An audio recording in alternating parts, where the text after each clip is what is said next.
Assalamualaikum warahmatullahi wabarakatuh.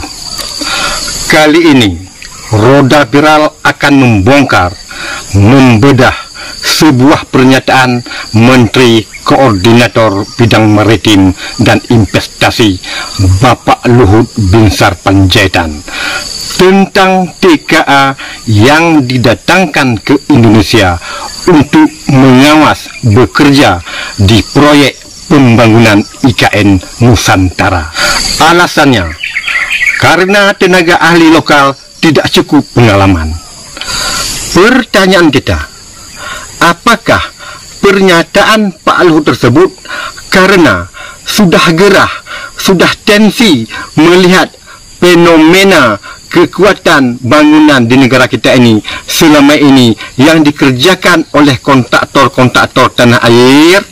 Jawabannya bisa mendekati itu, tetapi jangan semua permasalahan itu dilimpahkan kepada tenaga kerja saja. Yang kurang kualitas lah, yang kurang kuat lah, yang kurang kokoh lah, yang kurang rapi lah. Karena masalah itu tergantung pada tepung. Ibarat kita umpamakan pada adonan kuih. Seharusnya Pak Luhut ingin membunuh tikus, janganlah membakar dengan rumah. Sasab, sidik, usul, periksa itu penting. Jangan percaya saja, tapi periksa. Memang percaya itu baik, tapi periksa itu lebih baik. Kita semua tahulah sesemeraut apa dah kisruh tentang proyek pembangunan di negara kita ini. Berapa banyak yang tertangkap karena korupsi di proyek? Berapa banyak proyek yang dipisit anggaran? Syari di mana muaranya? Pemirsa Roda Viral, mari kita bedah. Di mana proses membangun sesuatu pembangunan publik di negara kita ini harus ditenderkan.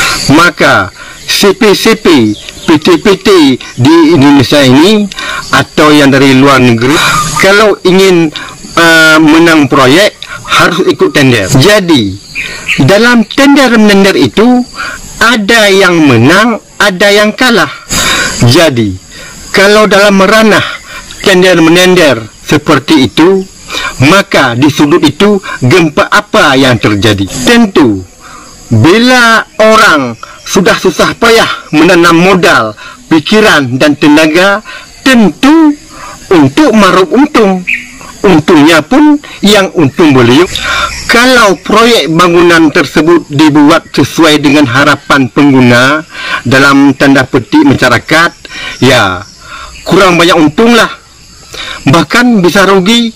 Akhir pada kenyataannya, banyak bangunan di negara ini tak cukup sekali buat, tapi belum lama dipakai oleh masyarakat, dah rosak lagi dan bangun lagi. Karena ibarat gula, untuk memaniskan air satu jeragan itu 5 kilogram gula, tapi dibuat 1 kilogram gula. Manalah manisnya? Dan bila dikurangkan pula airnya supaya manis, ya kena pada rap gambarnya. Jadi dalam masalah ini bukan pekerja yang salah, tidak berkualitas lah, tidak kuat lah, tidak rapi lah. Artinya bukan bangsa Indonesia ini yang tidak ada SDM dalam masalah pekerja IKN. Seperti Pak Luhut mengatakan, kalau pekerja Indonesia kurang berkualitas, bukan bangsa Indonesia ini yang kurang kualitas bekerja, tetapi proyek yang Pak Luhut maksud kurang kuat, kurang rapi karena muaranya yang membuat hal ini terjadi. Dua kubu yang berburu isi kantong, wujud bangunan yang bolong. Pemirsa Roda Viral, penutup makalah ini saya bawa sebuah pantun Aceh. Tak dengar dana dari pemerintah, sebuah motoprah peng rupiah, tapi otok digampung tinggal peng bicah. Bangunan digetah wan oli tuha. Wassalam. Roda Viral.